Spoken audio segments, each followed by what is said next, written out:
families of abducted AK-9 trained victims expresses their grievance as it has been over 42 days since their loved ones have been held hostage by bandits. The families of the adopted said their loved ones are going through emotional, psychological, mental, and physical torture arising from the situation they have been going through. Zara Aliyu, one of the family of the abducted AK-9 trained victim, while addressing newsmen at the nation's capital, Abuja, said they believe the president and the commander-in-chief of armed forces are working hard to rescue their loved ones, and also urged the government to look into the matter as some of the adopted victims are breadwinners of their family.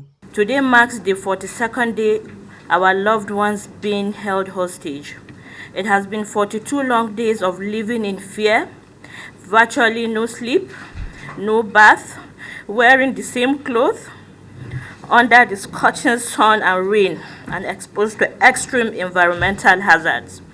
The emotional, psychological, mental, and physical torture arising from these conditions are only imaginable.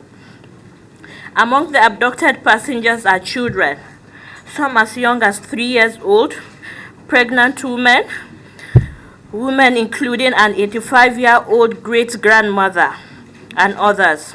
Some of these victims have health challenges requiring daily medications, which they have had no access to in the last 42 harrowing days.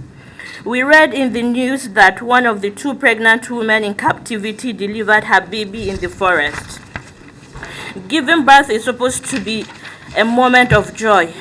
How would it have been if this woman delivered her baby in the comfort of a maternity ward? In whose hands? What is the place of birth of this baby?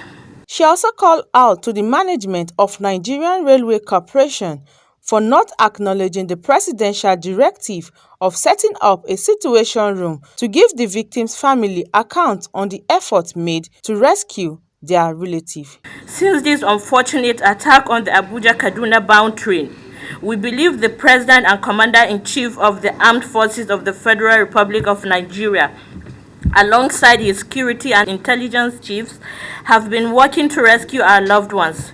We have been given assurances that a positive outcome of this effort will be apparent soon.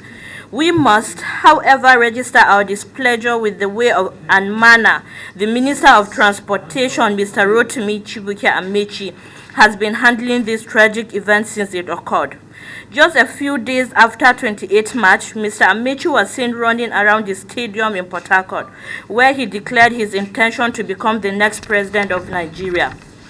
We had expected Mr. Amechi to be running around as to how to get his abducted passengers rescued, and this is highly disappointing. Mr. President also directed the management of the NRC to establish a situation room to give a minute-by-minute account of rescue efforts to relatives of kidnapped passengers.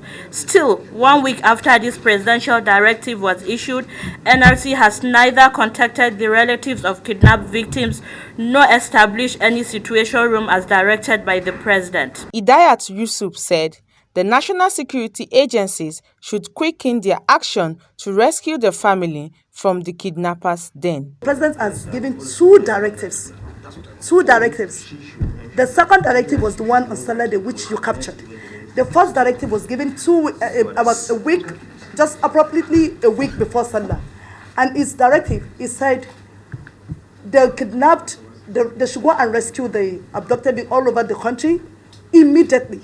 I think he used the word immediately. So, like a week, we expected results, actually. And that is why we're confident that our family member will come home to join us before Salah, which, of course, they did not. But on Salah Day, he also gave another directives. So, that's why we're calling on the national security agencies and those that are supposed to carry out the directive of the president to quicken their action. I don't know whether it's insubordination from them. We don't know.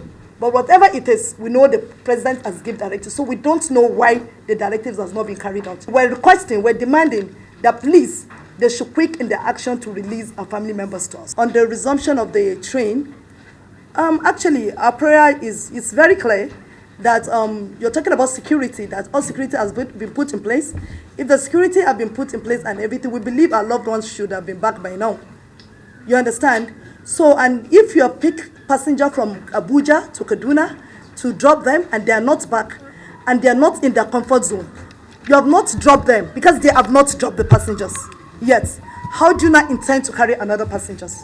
That is our question. All the other passengers that were carried should be dropped first before other passengers are taken.